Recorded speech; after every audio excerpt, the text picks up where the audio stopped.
Right. Good evening, welcome back to Boro Fan TV and the Monday Night Club here at the Longlands.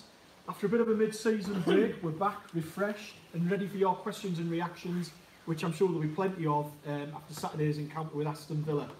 Join the debate via YouTube. Guesties here. Good evening, James. AJ's here as well. Fire away your questions, your views, your reactions, anything with regards to Saturday's performance season so far. Also, transfer window is only just over 4 weeks away from opening. Where do we need strengthening, or where don't we need strengthening? Might be more to the point actually. Yeah. But yeah, get in with any ideas you have of the players you want to maybe see come in, or what areas of the team and the squad we need most work on. We're also looking forward to Saturday's fixture with Blackburn, reunion with Tony Mowbray, Boro legend. Give us your favourite Mogger memories, either as a player or a manager. Loads to get through. Lads are here, so as always, get in touch, your show, your platform, to get in touch with us and let us know what you think.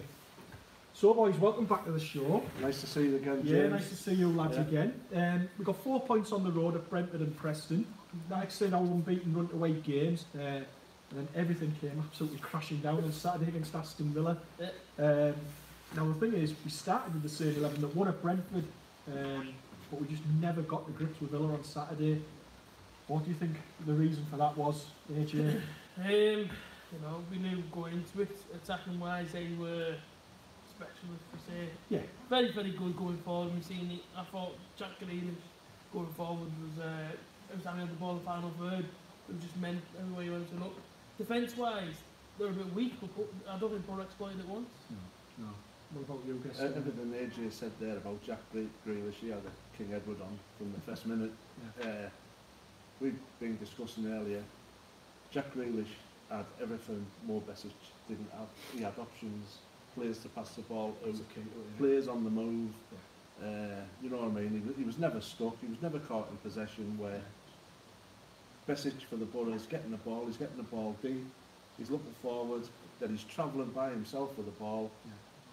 Me for one, screaming at him, get rid of it, but has he got many options to get rid of it? You know what I mean? So that's it. I think that was what was apparent, wasn't it, on Saturday? You're talking about Grealish, but you also had Conor Hourihane, you had John McGinn, who I was immensely impressed with. What a fantastic player he looked. What a buy. £3.5 million, you know. And then you've also got Tammy Abraham, Yannick Bolasie, who we know about as well. But like you say, it's not just maybe talking about one option, whereas we were maybe looking to get the ball to Tav and Stewie Downing. They had options all over this, and players that were supporting each other and close to each other as well, which we don't seem to be able to do. Yeah, like you say, after watching bits of the 5-5 with Notts Forest, they've had a problem with the keeper from the start of the season. I think he's their weak link. Yeah. And obviously you're only as strong as your weakest link. We didn't exploit it. No. We didn't exploit their weakest link, which was their keeper. Yeah. And for him to walk off the Riverside with a clean sheet, he must have felt 7 foot tall, you know what I mean? Yeah. And like the goals we conceded, we'll go a little bit further depth later on. It's previously been a strong point for us, I think, set pieces. Yeah, we let one at Brentford in the previous Saturday, which came from a corner. And then 2 of the goals on Saturday came from corners as well. Yeah. Again, do you think that's just because we were overwhelmed with what they were having to face up to on Saturday? Brentford, I think we Johnny Helson's we went. Like you say, we beat Brentford. We had a 20-minute period after half-time where we were dominant for the majority of the game. Yeah. I'd say Brentford bossed it, you know what I mean? Yeah. I think we just had that bit more power, can't say pace, you know what I mean? And like you say, we overpowered them and got our 2 goals. Then like you say, they switched off from a corner, short corner, do you know what I mean? So... it's a short corner on there. Well, that was it, because he actually first got the ball and he was left in a lot of space for Lassie, and then he worked into the box, got cleared away, and he came back to him again. He had another opportunity, and I think if Abraham hadn't got it, the player behind him would have put it in as well. I mean, there was 2 of them there at the back post. And the game for me on Saturday, lads, I don't know about you, very similar to the Forest and the Derby home games as well. Definitely, yeah. And do you think it's sort of a case this season where we can grind out results against maybe limited opposition and teams that maybe don't have that quality, but when we come up with someone that has got options, quality, pace, bit of footballing ability, we come up short? Do you think that's a fair point? Anybody that comes here and actually plays football against us, we can't handle. No. And it's true. Wigan came in, Wigan were close, and Boro looked good. And that's all it is. People don't like getting even myself, I think I've been a bit of one end of maybe sugarcoated things, sugarcoated performances. When a team comes here, like Nottingham Forest, etc., and they actually give you a game of football, we crumble, we don't look good. I think the only game so far, maybe at home, I mean, we've got a point at Leeds as well, was the West Brom game, where West Brom again, they tried to play football and they are a good team, yet we won that game. But it's just a bit of a worrying pattern that's developing now that Derby, Forest and Villa, all three have outplayed us at our place. What concerned me at the week, I can't remember who the quote came from, whether it came from Brentford's manager or Tony Pulis himself. The game at Brentford was won how Boro played without the ball. Yeah, I think Alex Neil made a comment about that. He said that they're a very good team without the ball. The Preston manager, yeah. And that's been the norm since the end of August for me. We're too content to allow teams to play in front of us, thinking that we're indestructible. But to play like that, you need pace and a bit of creativity to hit these teams on the break, and we've got none. We've got absolutely nothing. Something's happened, hasn't it? Something's happened from the month of August to now. Because we were saying afterwards, on Saturday, we were saying... Well, it's as plain as a nose on your face what's happened, AJ. Because before August, before the end of August, we had Fletcher, Tav and Wing. We had the youth in the squad, then we've lost that. We went all them games without Tav, Wing and Fletcher being anywhere near the squad. Now they're gradually starting to come back in, you know what I mean? But my personal reason why they're only starting to come back in is because it's December and it's game after game after game after game. He even rested down and Bessage for the Preston game. Yeah. He rested them ahead of the Villa match, That was strange. Travelling as well, that thing. He took with him for the travel, but it's in Blair. I mean, obviously there you mentioned about the squad and the makeup of the team. Is there anything more that Tony Pulis can do between now and January? We think this is it. We are stuck with what we've got. We're stuck with what we got because it's Pulis' fault. At the end of the day, it's Pulis' fault. Pulis came in last January and said he wasn't going to spend no more Gibson's money. I've never heard a manager ever say, I'm not going to spend money because the chairman spent so much. Who gives us toss? I've never, managers want us, bring their players in, make their stamp as soon as possible. Then we went through the summer, we brought Saville in, we managed to get Bessich in on loan, we got Bat in on loan, but there was still no pace, no creativity signed, and it was pretty much, like you said, we're still going back to Karanka's players with, Clayton, players like that in the team. That's the squad, isn't it? That's been real. Well, there's not far off. George Flynn, Ayala. Yeah. Who else is in there that's been from this team? Clayton. Downing. So... Strikers? Is there any strikers there that Karanka brought in? No, it's a joke. It's a joke. In January we have to go out and we have to get some talent. But we need in our someone's just made a comment earlier, Jay, about how good Villa's attacking play was. Because they had wingers. They had wingers with that's pace. What we need. And they had players in the midfield who can score goals. You know what I mean? It's another area we're desperately short of, and have been for a number of years. We can't keep possession in the opposing half. We have to go back three to go forward one. You know what I mean? And I can get where that's coming from, and I can also see that obviously Pulis will say, and he did say apparently, he did try and bring in players in the transfer window to address those problems. We were in for Balassi, he chose Villa over us. Apparently we were in for Matt Phillips, didn't get Matt Phillips. What concerns me is, and I know he said it's like 5 games till the transfer window opening now, and we have to stick together, get as many points as we can. I get that, but my worry is, in a way, how many bad transfer windows have we had now? I would say probably the last 4 have been poor transfer windows, and I know everyone's pinning their hopes on saying, right, January, we'll get these players in, but if we have anything like the last 4 transfer windows, I mean, the recruitment just seems to be getting worse and worse. Who's our recruitment team? Seriously, we because in the summer, we waited all the way through the summer, and then it was like last minute brought in all these players on a panic buy, and then go next month, George Saville, 7 million, nice one. It is an issue. I mean, I know we're competing with other teams like Leeds, like Derby, like Villa. We're all looking for the same sort of players, but it just seems as though we come out the transfer window. I would say the last 3 or 4, we've come out weaker than we were when we went in, and that concerns me. And I mean, bear in mind, last year we finished 5th, got beaten in the playoffs. And I think in most people's eyes, the 2 most creative players we had in the team were Traore and Bamford. They've both gone. So, how can we expect to be any better than 5th this year when the 2 players that were the most creative players in our team have gone and they've not really been replaced? I know it's difficult to say you could replace Traore. Bamford's not been replaced. No. So how are we going to improve on 5th this year? So in a way, are we kidding ourselves? Has Pulis done better than we could have expected while was 3rd where we are in the league? Or he's definitely improved people on, hasn't he? When he first came here, nobody, I don't think anybody expected us to be 3rd.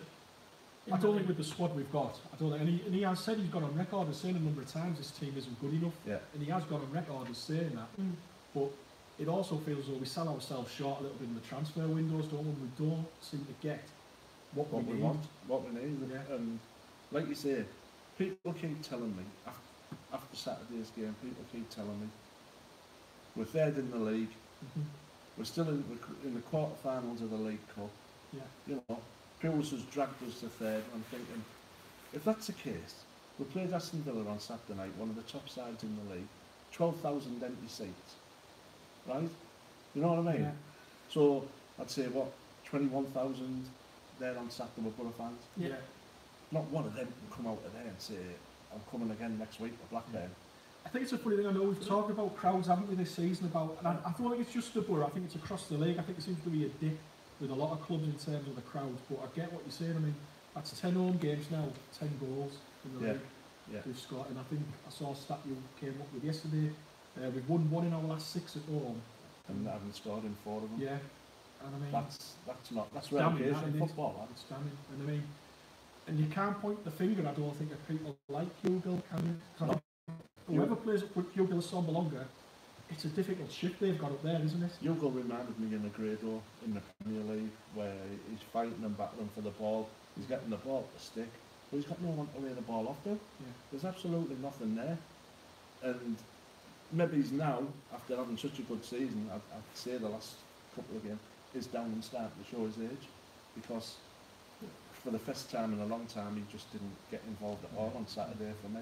I mean, it was a difficult game for a lot of players. I mean, probably I would say our player of the season, Darren Randolph, he had a game to forget on Saturday, but I don't think it should be forgotten how many points he's won us this season so far. Everyone makes mistakes. The first goal I've sent away, Jay, he's going Christmas shopping when he came. Bill Superman. Where's he going for that? You know, right?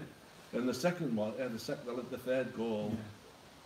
Just one of those things, isn't it? You know, it happens. I mean, there was a fair few keepers at the weekend in the Championship. I think it was one. Wasn't it? Pickford yesterday for Everton. Yeah, it was Sheffield United keeper. Sheffield United, what? Yeah, Birmingham, Preston. Yeah, that was a Preston keeper. So yeah, there was a few, and it happens. And like you say, that lad's more in credit for what he's done this season. I mean, even in that game on Saturday. In this division, he is. Yeah, he is one of the best keepers. £5 million. He's been absolutely. It's a bargain. You look at what the hell he's done for him. Yeah. You know, Saturday he's got to get over it. I think everyone makes mistakes. TV Gaming vlogs us just per year. We should have at least 40 million to spend. That is at least. James has got a. Well, talking of £40 million, potentially we've spent for our fans over £40 million on Britta Sombalonga, Martin Braithwaite, Rudy Gusted, Johnny Howson, Jordan Hugill, and if he does sign George Saville, that's over £40 million now. And comparing that to the forward 5 that Aston Villa had on Saturday, I mean, you know that we don't have the James, what are you saying there, James? Just saying. Taylor James Ayala back in the squad. He's never been out the squad. He was on the bench on Saturday, wasn't he? Yeah. So I raised it on Saturday. We don't have the game changer for one and out team. We don't have that player to get the ball. We do something. We haven't had it since. That Smith that's now in Italy is gone. And we haven't had it since Lee Tomlin. Them 2 days, when we had them, something would happen in the field. Well, there's a point you took the words out of my mouth there. In terms of creativity and forward players, our last promotion squad, you're only going back less than 3 years ago, you had Rhodes or Kike up front with Nugent, Stuani, Adoma and Ramirez. Would you have that ahead of what we've got now? Of course, but he was attacking, he was positive. Looking at you now, Braithwaite doesn't want to be in almost. The chance out in January, he's going to say thanks very much and he's going to go again. Somebody is probably going to be shut off because he doesn't like wants to be there. Gusted may be leaving as well. So you've probably got Jordan Hugill, that's if we sign him. $6 million, And then around him, you've got Shuey Downing, who's 34, so what's he got? A couple of seasons left in him. Joe Scott's come up with a good comment which has been discussed in the van quite a lot. the bench, our coaches, we've got Fleming, we've got Woodgate, and we've got Pulis. Where's the attacking, thinking players, coaching our players, who are actually, you know, looking after our forward thinking players? Whenever you see Curtis Fleming coming out, he's always barking orders at the back four. You know what I mean? And that's it, we play our strengths though, and again, I've got to give Pulis credit for this. With the squad we've got, he has played our strengths, which is our defence, and he's trying to grind out as many 0-0s, 1-0s as he can, to pinch results. He's going with what he's got at the minute, but there has to come a point, I don't think we can do this over the entire season. No. Certainly not get top two with how we're set up. I just don't think it's going to happen. And I mean, again, talk about players, we're pinning a lot of our hopes on the likes of Taff, who's a academy product, and the lad that was in the Northern League a couple of years ago in the swing. A lot of hope's been pinned on those lads, isn't it? And Jack Hunter, we should buy a brand for 30 million. Jack, I think he has a 35 million release clause already in his contract, and I think Spurs will be the team to actually break that, you know what I mean? Tammy Abraham. Yeah. Well, I think even I read in a few papers at the weekend that Chelsea are probably thinking of recalling him back to their squad. I mean, they did look a cut above on Saturday. I mean, going forward, I dare say they are probably the best team. Then West Brom, they're on another level to us in terms of what they've got going forward. And like I say, yes, we've got our strengths, but every one of those forward 5 players for Villa is walking to our team. Oh yeah, every single time when I've got the ball. None of ours would go the other way. You couldn't see none of our starting 11. Maybe some of our defenders, mate, and the goalkeeper. Steve up the Borough would like to know, would we sign Hugo for 6 million? He's probably better than him on Cotton Strike right now. He's better than Gusted, isn't he? It's a lot of money to commit to, but at the end of the day, I dare say, in the right team, I must admit, when I watched him last year at Preston, I thought he was a decent centre-forward. I think that's what got him the move to West Ham, wasn't it? He's a good player, he's good on the centre-forward, and he'll do a good job in the right formation, I think, in the Championship, and I just feel for him a little bit at the minute. I just feel as though he's isolated. I think no matter who you've got up front, the way Pulis is playing, he's going to look bad. He's going to be isolated for what? 85 of the 90 minutes. You know what I mean? And it's just the way Pulis plays. And I think that's why Assombalonga struggled. That's why I always felt we seen the best of Assombalonga under Gary Monk. You know what I mean? Because we had the full-backs belting on and pulling the ball back into it. Well, did we have 11 goals before Christmas last year? Yeah, we've just, like you say, it's only stuff what we've discussed before, you know, and people are still missing Ryan Shotton. When did we ever think we'd be right? It's like when England really needed Gareth Barry to go to the World Cup. we need Ryan Shotton.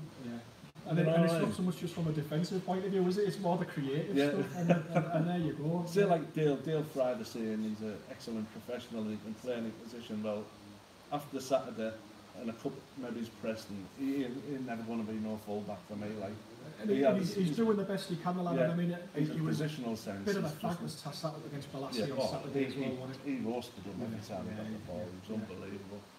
And like just going on to the transfer window, AG, I know it can be difficult to attract players to the Borough, where we are in the country, stuff like that, which doesn't bode well the next month. But also in January, it's traditionally a tough time to get value for money when you buy players. That always seems to be the time where a lot of panic buying goes on, doesn't it? That's a worry, isn't it? There's 4 or 5 players that I think you've got to bring in, mate. I do, in the positions that we need to fill, I think 2 wingers, I think as much as I love Stewie Downing, I think, as you just said there, he's sure his age. Would it be best off putting him on the bench? Well, I'd only put a cheeky one in for Aaron Lennon because they're going to go down. So they're definitely going down. Braithwaite needs a mini, so as much as Tavern Wing might be an answer. Because you know, do you know what I mean? We need that spark on the wing. We need that quick player to beat a man. Back line, put it into the box for a goal scorer. Is Jordan Newgate going to get us the 15-20 goals this season? With the right service, I dare say he would. Yeah, he might do. If he got the right service. In January, and we stay with Down and he goes tap. Is it going to be? Are we going to be seeing the same things? We've seen the best of Adam Clayton this season for a long time. But he seems to be drifting back into the sideways and backwards mode again. You know what I mean? And we've got to start and look forward. We've got to push our back four. When we press, we only press one player It's instead of going we as a can't unit. do it for a length No. of time. It's almost as though Yeah. we don't do it in the first half, then second half we'll come out first 10 minutes and we'll play it 10, 15 yards Yeah. further up the pitch. And then we just... And then it'll stop Yeah. again, and it's like that. And I don't know whether the lengths out there, the Even- team even either go just through playing the under back, instructions. Eh? As soon as we got 2-0 up, we sit back. Like I say, we're not going to batter anyone, are we? Like I I say, mean- Brentford 2-0 up, we could have went for 3-4 there. Yeah, but The way we were they playing. could have brought it back when we got Yeah, lost. so... Yeah. And just for the way we set up, just how defensive we are and like we are at times. And then people say, well, people ask me about the crowds are, well, they're not going to come because for one, it costs how much on an average person to bring the family to a game, 100 quid say. And then you go, and people actually want value for money. If you're coming out, you see You that want on to be Saturday. entertained, don't you? Yeah, well, of course you do. As entertaining as what Villa were, Yeah. you know, if you watch both Sure, the Villa sides. fan, maybe go to Saturday, we're going every week now. But Well, they're 4 points behind us in the league, but I dare say their fans are going to games at the minute. The majority of their fans will go to the game at the minute more optimistic yeah. than we are. Yeah. they feel as if the manager's giving them their club back now. Yeah. Because what they were saying to us on Saturday, they've been under a similar situation with Steve Bruce, where it was all sideways and backwards. And obviously he's come in, he's a Villa lad himself. Yes, He knows what the club's about, he Yeah. knows the club's history, he knows what the fans want to watch, because he's one of them, Yeah. and he's giving them it. Yeah. Do you know what I mean? Yeah. Before we move on about the transfer market, do you think there's a way we need to go? And if money's going to be an issue and we can't bring players in because of the money and the daft fees that we might get cut, as clubs will know we're desperate for players. Yeah. Is there a way, but you've got to be clever doing this, in getting loan players in, like what Derby have done with Harry Wilson, Mason Mount? I'm sure the club will have identified, hopefully. I know that Tony Pulis has been to see Steve Gibson apparently and say, these are my targets for January. Would you be happy to see us go down that route of maybe bringing some young lads in from like the likes of... Well, I agree with David Jackson here. Stephen Walker should be in on the bench. You know what I mean? A young kid, a bit of impact there, He's scored again. Liverpool United scored 3 goals. They got beat 6-5, but he scored 3 goals. And then Ashley Fletcher, he's not even getting unlucky. Yeah. You know what I mean? How much did he cost? Did he cost 6-7 million? Yes, he did. Yeah. At the end of the day, if we go January, we have to Johnny recruit Squad, players. what's he called him? No, I wouldn't buy Danny Welbeck, mate. Yeah, I think he's out for 2 years. Please. He might have a bit more pace at the Might moment. be a bit of than more he does, issue. Yeah, it was fitting in all right. Yeah. If we don't do anything in January and we see it getting worse than what it is, we can't sugarcoat things. Do you think we could miss out on the playoffs? Massively. I mean, listen, Furious is coming out and saying that this, that, and the other. So if that's it then, Mr. Gibson and everybody else that's in all the recruitment team, listen to what he's saying. The team ain't good enough, make it good enough, and how are you going to make it good enough? We'll go and buy the players if it means signing youth products. At least they're going to be hungry to try and prove themselves. They're just coming from the academy, they want to be given a chance. They want to play in the top division, give them a chance. I've seen there's a lad that's playing at Doncaster at the minute who's on loan from Liverpool, and he could be recalled. And apparently his championship team got with a lad called Herbie Kane, midfielder. He's already got, I think, 7 or 8 goals from. Looks a really good prospect. Now, that's the sort of lad we want, a lad in midfield who can score goals, got a bit about him, doesn't mind putting his foot in as well. That's the sort of people we want to be identifying and getting in. Just someone can hurt a back line. Like, apart from Villa, the teams that have hurt us, Forest and Derby, have had these type of young players in their midfield. What is Callum Wilson? Is it Callum Wilson? Wilson. Harry Wilson. And Joe Lolly. Forest, Tom Lawrence. They're all young. Good young players. And we don't have nothing like at our club. Well, I dare say we have over at Airworth, but... I know, like, and Foxy's always been a big exponent of that. He said before, hasn't he, about those lads at Arsenal as well, that we should be looking at. And Nketiah from Arsenal. That's it. You see, these are lads that are getting Europa League experience. Niles. Can we not try and make a pitch to get them in? I mean, there's that one from Chelsea, not even trying to pronounce his name, he's got the other day, something Hindu or something like that he's called. But there's, you know what I mean, there's these talented kids who obviously want in regular team football. Go and get them. If it means getting them on loan, go and get them, because at the minute what we've got... Stuart RWAJ said 1, 2, 3. 5 of our last 6 managers have been defenders and Strachan was shite. We need a manager. We need a manager or coaches who know creativity. I like Pulis, but he's not what we're going to need at this moment in time. At the minute, he's not proving that he's this. He was brought in after Gary Monk because Steve Gibson promised he was going to get us up. with that famous statement. And I thought that was an interesting comment last week. Tony Pulis came in and he mentioned about when he came to the club, he's got the dressing room now, how he wants it and how he likes his clubs to be in terms of what the dressing room's like. Because when he came to the club, there was a lot of division. Changing room. There was. So and I think to that extent, and I know players often say, "Oh, I love playing for the boss, this, that, and the other," but there does seem to be genuine. The players seem to be behind Pulis 100% from what we're hearing. So he has turned that round and quite right. He's got us organised defensively. You can't dispute that. Apart from Saturday, but these things will happen. Saturday defensively, I'll admit that was a blip defensively, but there's no excuse at all for what went on in front of the back four because there was no desire or commitment. There was no midfield. The midfield just non-existent. Aston Villa were that cute. They knew we had no pace in our midfield and we're just bypassing it. You know what I mean? Because they know that slow turning around, getting back, it was the best way for them to play. And I know I can speak for us three here. You don't want to come across as being negative, and I think it's all because at the end of the day, we're all Boro fans. We want the best for the club. We want the club to do well. We want it to go back to the Premier League. There's just a fear at the moment that I think this year is probably a great opportunity to go up. There's a real opportunity. There's no one running away with it like Wolves last year. There is 2 places up for grabs at the top, and the playoffs are there as well. And like I say, I feel like we could miss a really big opportunity this year. I felt we missed a massive opportunity last year. I felt, Gary Monk was a bit erratic. He was a king in a sweet shop, but I don't know. It's proved what he can do at Birmingham. I think if he'd have been given a little bit more time, you'd have never known last season. But we've got Pulis now, so by the way, is 33-1 for the Southampton job. I've heard he's homesick and... Well, he's from that area, isn't he? He lives near Bournemouth. Apparently he's having a sit-down meeting this week with Gibson. That's just what I've heard from rumours and everything else. If someone's homesick, you're reading all these rumours and all that, he isn't looking great for us, is he? Well, he can't be going into Gibson and saying he's homesick when he's giving Braithwaite a hard time. Well, you know what I mean? I used to believe in all these daft things coming out from it's an interesting point. And I mean, like I say, we're not going to jump the gun here and start saying about what's going to happen with the manager and this, that and the other, but I mean, that would set the cat amongst the pigeons again, wouldn't it? See the manager change mid-season, almost identical time to last year, just before Christmas last year. Gary Monk was replaced with Tony Pulis. Boro lad loves the top James, but makes me sad for that period. 2007 Premier League and years, Joe's a fat food, always going to be the top 2 without being biased. Who's top 2? That's a bad question. Well, listen, I'm going to put Villa up, like I told the fans, that's where we should be coming in the season. They go to every game and play that against us. They can do it there. You're not going to like this, but I'm going to go West Brom and Leeds. Don't see Leeds. Not because of the thing. See West Brom and Villa. But Danny Mills was on about what's he called their manager, Bielsa. About how he always starts well with clubs but always falls away. You know what I mean? And he loves Leeds, so he's still not convinced. But I still think even if you said West Brom and Villa are Derby pushing, but probably the best 2 footballing teams in the division.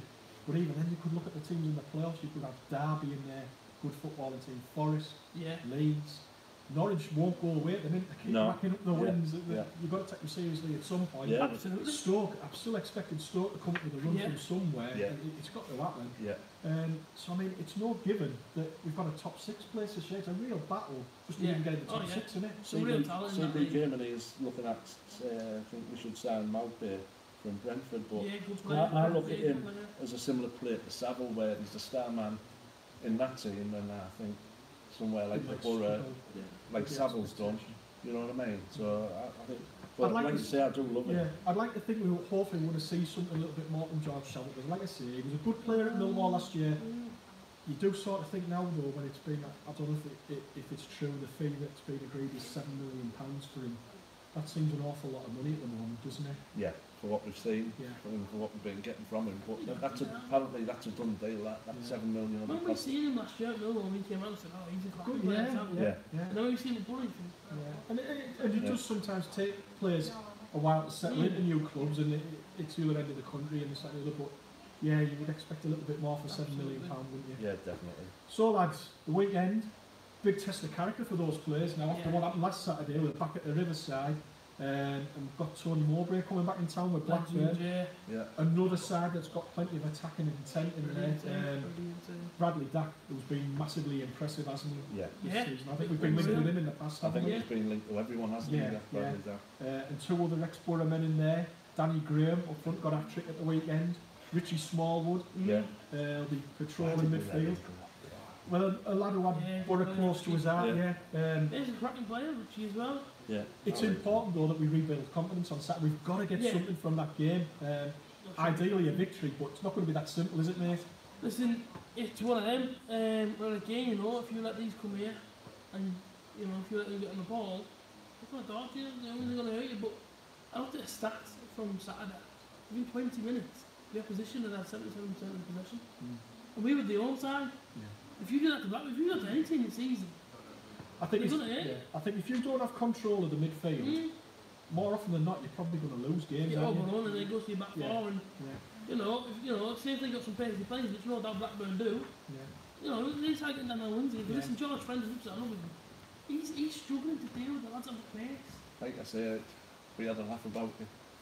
What was it? We went 2-0 down and just tried to take the mask off as if that was going to improve things. You know what I mean? I thought, oh, George, man. We know it's you. Well, they've just come back up to the Championship, Blackburn. They've had a decent start. They're 10th in the table, 6 points behind us. What do you expect Saturday? Give us a prediction, mate. If the players come out and play for the badge and actually show a bit of a fight, we might be able to get something. But I'm going to be honest with you. Until something changes positively in the attacking sense, I just don't know how it's going to go. And I don't want to go against the team because, you know what I mean, nobody else has seen me go against them, but I'm going to say a draw because I don't want to say a loss, but I'm not feeling confident in that. I'll go for the 1-0. Yeah. How about your guest, Steve? Yes, like CB game, and we have one of the oldest squads in the league. Yeah. You know what I mean? So it's just saying it all. Like you say, it's not just us here on Boro Fan TV who are seeing these or seeing it to be negative. I'd say 80-90% are feeling quite negative at the moment. Concerned, and we are all behind Pulis. We're behind every one of them players, 1 to 11. We desperately want them to We're there at kick-off. We're there at full time, wanting them players who have played their hearts out and done well for the Boro. We can't come out and say, that was fantastic. We got beat 3-0, but we were fantastic. Because the discussion at half-time was, we might as well go for it. If we get beat 3 or 4, fair dues. But we didn't even go for it. We got beat 3-0. So, no, we're not knocking Pulis. We're not knocking the Boro. We're just sick of getting our eyes hurt by what we're having to watch every Saturday. And as for that, on Saturday, I'm going to go for a 0-0 draw and shore it up. I think we've got full house on draws. I've gone 1 each as well, mate. So, that's just where we are at the minute, isn't it? Before we move on from Blackburn, Tony Mowbray, start with you, Guesty. What special memories do you have of the man who Bruce Rioch said if he had to fly to the moon, he'd be the person you'd have alongside him? I've known Tony Mowbray since we were 14, from school and Grahamstown Boys Club. Right, Played against him when he was in Sacred Arts, when I was at the Gilly. Then we both ended up playing for the Boys Club. Then I was lucky enough to have my trials at the Boro with him, you know what I mean? So, and like you say, he was just one of that period when we won bust.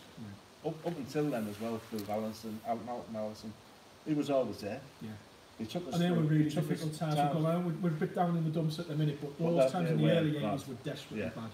You know what I mean?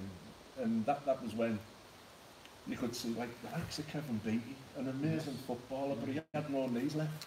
And he came to Boro to finish his career, you know what I mean? We were dire, but when we won at Charlton, winning 4-3 under Malcolm Allison, it was an unbelievable result. They played when they had to. These are looking where they're not going against the teams in and around us again. So, but like you say, it was a lot worse back then. Like you say, Mowbray, absolutely Captain Marvel. And like you say, you'd take him anywhere where you want. Any special memories from when he was a manager? No, great if we can get his head there, you know, all the memories back in the days and that. He came at the club. The earliest one I have was when he managed there. When he played, I was a bit young one. He did know my granddad, that's passed away, but like I say, he used to go, his dad used to go betting in the same shop as his granddad, so that's about as much memories I've got of Tony Mowbray. Was it a pawn shop on that? Can I see? That Brooks as it goes, just shot me in the square.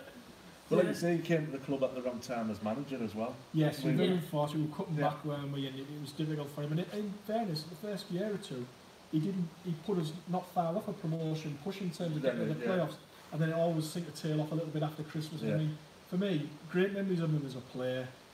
He always wanted the best for the club. He always did his best. Above all else, I just think a fantastic man. You've just rebooted my memory there, like you say, then a couple of seasons where we were there all about. And we're into the situation that we are now. Come on, January, push on, and no one ever come in. And but he was a top man, lovely man. But I mean, always a sad memory for me is when he lost his job at Barnsley. The game it was his last game at Barnsley, and obviously the tunnel where it is at Barnsley is right near the away end. I think his last game we were getting beat 3-0 at half time, and he took a fair amount of abuse, which for someone like him and what he's done to the club, he should never have got that day. It was heartbreaking to see, but for what he's done to the club, he's an absolute legend, and he should get a fantastic reception on Saturday. Absolutely. Yeah, he's just a legend overall, isn't he? Yeah. You know, fans like me, I've never seen him play, but even though he's background there for now, sure it's passed down in it because he means that much to Boro fans. He's a legend. And before we go tonight, next half hour or so is the draw for the third round of the FA Cup.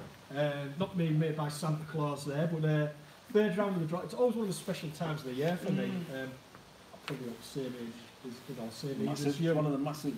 You always used to wait for it on the radio when you were at work or at school. You'd listen to the draw on your lunch break, see who you got. Obviously, it's all on television now. Every Monday, didn't it? Always exciting. See who you got the third round. Who do you fancy in the draw tonight? Let's say it again. Let's have a Man City or a Man United. And like you say, we've been lucky as in draws. The amount of home draws we've been getting. Let's get Man U or Man City at home. Well, to be fair, I don't mind them away. You never know, we might get them in the League Cup. Actually, fingers crossed we get past Burton, we might get them in the League Cup. I would like, I said it earlier before we came on, I would like Newcastle away. I'd love to play Newcastle away. Go there, get as many tickets as we can. And just in that game as well, an FA Cup third round, you've got to just go for it. There's no point for me going there and saying, right, you know what, we'll sit back and we'll go for it in that game. Have a real go. I sat down there a few weeks back with Ron Atkinson and we spoke about the FA Cup, how much it's disrespected by these managers now. Like you say, he said, well, a lot of people are saying, let's make the FA Cup winners. Let's make a Champions League place available for them. Rather than finish fourth in the Premier League. Like they've just come up with this new Europa League too now. I've seen that, stupid, just all they're doing is the beautiful game for me. Leave it how it's always been, but as for the cup draw, man, the same as you, some of them, the Newcastle away every day in the league. No guarantee someone will get through, they won't be Well lads, I think time's caught up with us. Great to have you back again. We'll be back on now on Monday nights again with the Monday Night Club. So thanks for watching. Don't forget to like, subscribe, check out things during the week on Boro Fan TV. There'll be lots of things going out ahead of Saturday's big game against Blackburn Rovers. The lads will be at the Riverside on Saturday, taking your interviews, getting your thoughts and views, hopefully positive one after a Boro victory. That's what we're all hoping for as well, lads. Yeah, definitely. Hope so. Yeah, until next week everybody, thanks again for watching. Up the Boro, see you next week. Up the Boro.